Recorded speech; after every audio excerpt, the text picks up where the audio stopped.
5 step to quit porn. Step number 1, environmental innovation. ईमान से चलने वाली सरगर्मियों, पैदावारी सलाहियत, अच्छे काम के लिए आपको अपने इन्वायरमेंट को डिजाइन करना होगा। जब नबी करीम सल्लल्लाहु अलैहि वसल्लम ने मदीना की तरफ हिजरत की तो आप सल्लल्लाहु अलैहि वसल्लम ने एक माहौल को डिजाइन किया, यानी वो लोग जिन्होंने इस्लाम तो कबूल किया था मगर अभी तक अपनी किसी रस्मी नमाज पर अमल नहीं कर रहे थे, इन लोगों को नमाज की तरफ लाने के लिए एक मस्जिद ही थी जिसका तामीर होना लाजमी था। But why was it necessary to build a mosque, क्योंकि यही वो जगह थी जहां लोग इस्लाम का मुतालिया करने और नमाज अदा करने के लिए मिलते थे। एक बार जब आप किसी भी माहौल को डिजाइन करते हैं तो फौरी तौर पर अमाल जन्म लेते हैं, और जब नए अमाल जन्म लेते हैं तो इंसान के अंदर ऑटोमेटिकली चेंजिंग आती है, और ये चेंजिंग इंसान की बैड हैबिट्स को गुड हैबिट्स में कन्वर्ट कर देती है। लिहाजा आप जिन वेबसाइट्स को देखते हैं वो आपके माहौल का हिस्सा बन चुकी हैं। उसे साफ करें अपनी जिंदगी से, चाहे वो ऑनलाइन हो या फिर ऑफलाइन। अपनी तरफ आने वाले इस हमले को अच्छी तरह से फिल्टर करें। Step number 2, have a proper structure in our life. अपनी जिंदगी में एक ऐसा निज़ाम क्रिएट करें जिसके जरिए आपकी जिंदगी पर हुकूमत की जाए।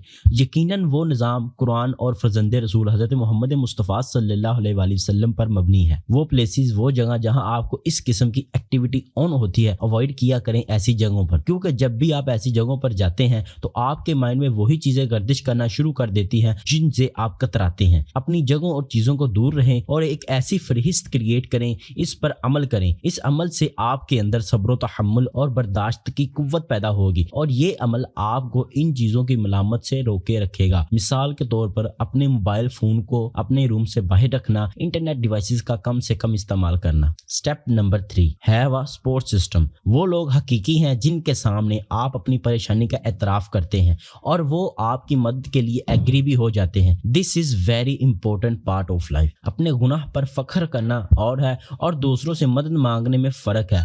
आप इन्हें बता रहे हैं कि आप पे क्या गुजर रही है, लेकिन हकीकत में इस गुनाह से छुटकारा पाने की नीयत से जो काबिल कबूल है, दर हकीकत ये नुकसान से फायदा मंद है, क्योंकि आप इस गुनाह में मरना नहीं चाहते तो अपनी जिंदगी में अच्छी सोहबत इख्तियार करें। नबी करीम सल्लल्लाहु अलैहि वसल्लम ने फरमाया, इंसान अपने दोस्त के मजहब या तर्ज जिंदगी की पैरवी करता है, यानी अपने दोस्त के मजहब पर होता है। But be careful who your friend are. Quran आज से 1400 साल पहले ही हमें अल्लाह की इबादत करने वालों के साथ कायम रहने की तरगीब दे रहा है और नेक सोहबत अख्तियार करने का हुक्म दे रहा है। इसलिए तन्हा रहने के बजाय खुद को लाइफ में बिजी करना सीखें और अच्छे लोगों को ज्वाइन करें। Step number 4, patience. सबर सबर सबर, मगर कैसे करे सबर, यही तो होता नहीं। मुझे ये लफ्ज कुछ मुसलमानों के लिए सबसे ज्यादा नफरत अंगेज लगा, क्योंकि उन्होंने कहा, भाई हमने बहुत देर तक सबर किया, बस बहुत हो गया। मैं आपको बताता चलूं कि मेरे भाई तूने सबर किया ही नहीं। जी हाँ, मैं सही कह रहा हूँ, तूने सबर नहीं किया। सबर का मतलब मामूल से ज्यादा इंतजार करना होता है। एक बार जब आप मामूल से ज्यादा इंतजार करके मायूस हो जाते हैं तो दोबारा कोशिश नहीं करते। यही सबसे बड़ी कमजोरी है, क्योंकि कोई भी अच्छा अमल कोशिश की जरूरत और कोई भी कोशिश परेशान कुन है। फॉर एग्जाम्पल, प्लेयर्स ज्यादातर तरबियत याफ्ता नहीं होते, मगर इन्हें खेल पसंद होती है। वो जानते हैं कि खेलने के लिए इनकी तरबियत जरूरी है, इसलिए वो इस दर्द को निगल लेते हैं और कोशिश से गुजरते हैं